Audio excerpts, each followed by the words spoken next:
Here is our last chapter. When Charles and Maribel made their entrance after intermission, Cooper pranced right out onto the stage along with them.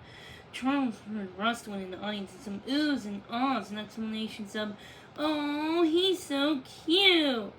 Confidently, he walked up to the man playing his boner.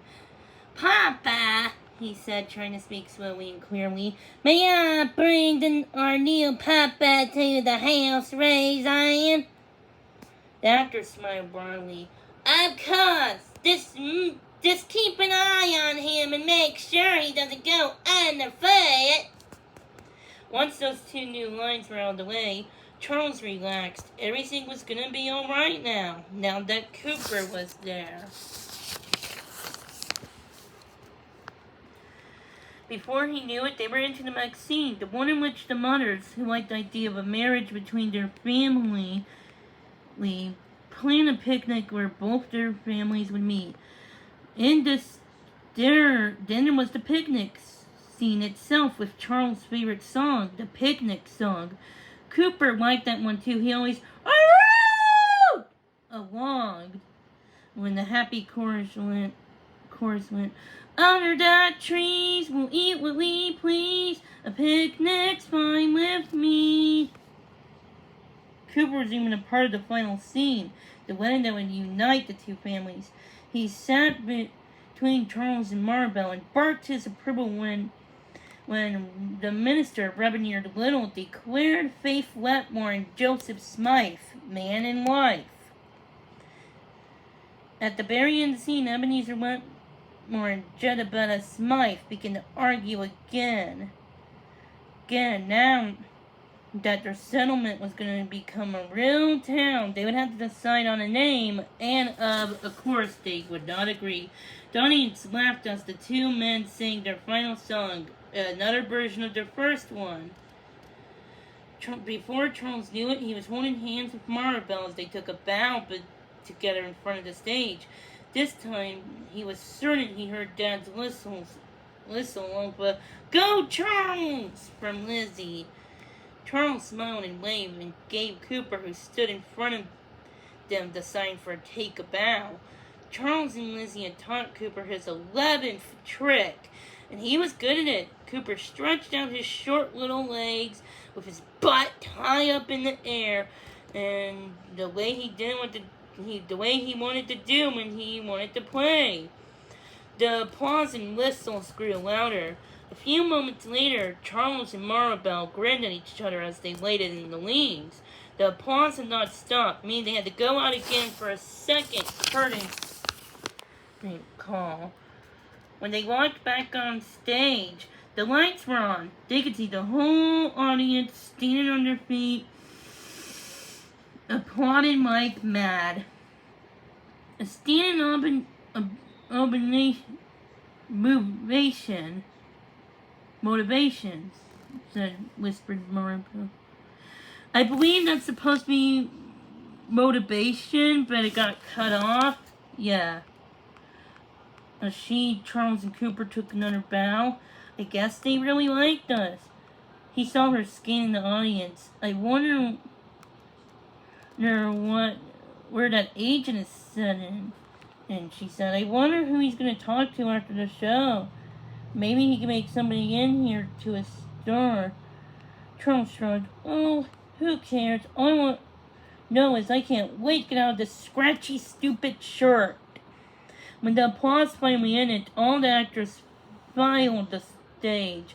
"Well done," said Mr. Green, giving each person a hug as they walked past him. "Fantastic show. Great job." When Charles and Cooper reached him,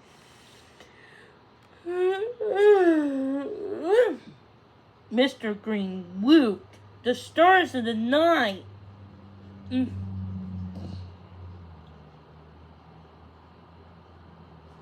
"Night, you were fantastic." He knelt down to pat Cooper. The audience went bonkers over this guy. Cooper stuck close to Charles in the crowded dressing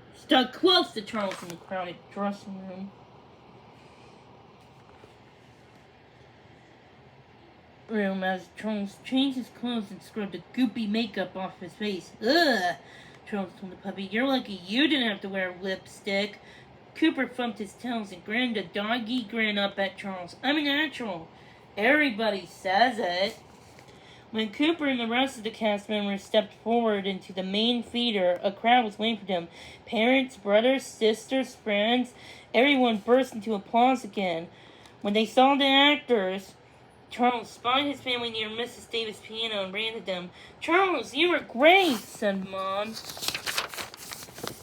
Dad gave Charles a high five, and the being threw his arms around Charles' legs.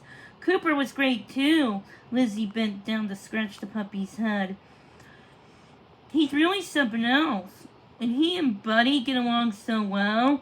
Maybe we should Just then, Charles saw Mary Thompson and Mr. Maxley coming towards them.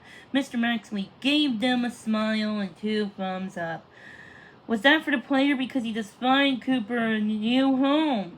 Charles asked when Mr. Maxley had made his way through the crowd. Charles was so curious he forgot to be shy. Both, said Mr. Maxley. The play was fantastic.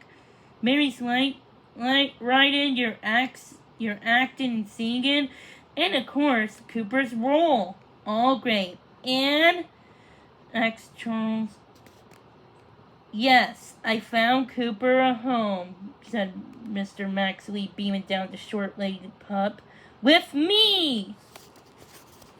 He put a hand in his pocket and pulled out a business card, which he handed to Charles. I'm an agent, he said. I specialize in animal actors. I'm also a trainer. Wait, were you that agent we heard about? Charles asked. That was funny. That's right, said Mr. Maxley. My wife and I live on a small farm with 400 dogs, some trained miniature horses, and even some little ducks and sheep that Cooper might enjoy herding. So, who do you want to introduce Cooper to today? Charles was confused. To a casting director who was looking for a dog to be in his new movie that was going to be filmed this year. I took Cooper for an audition and he got the part. Didn't you, Shorty?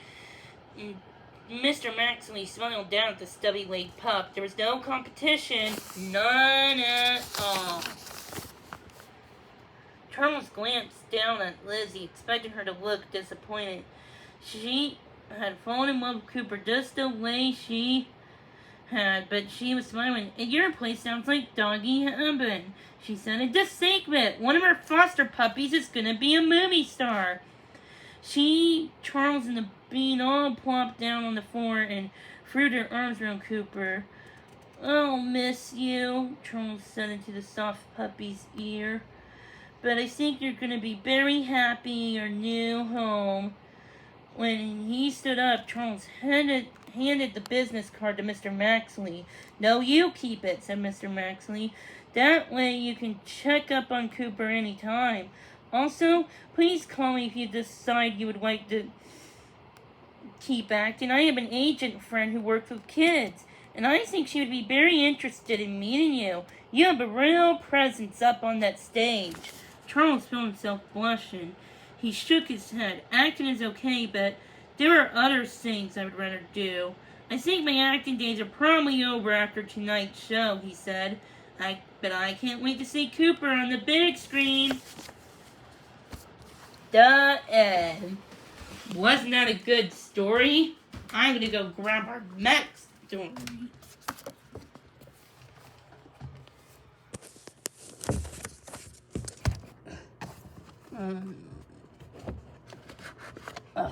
Oh, crap.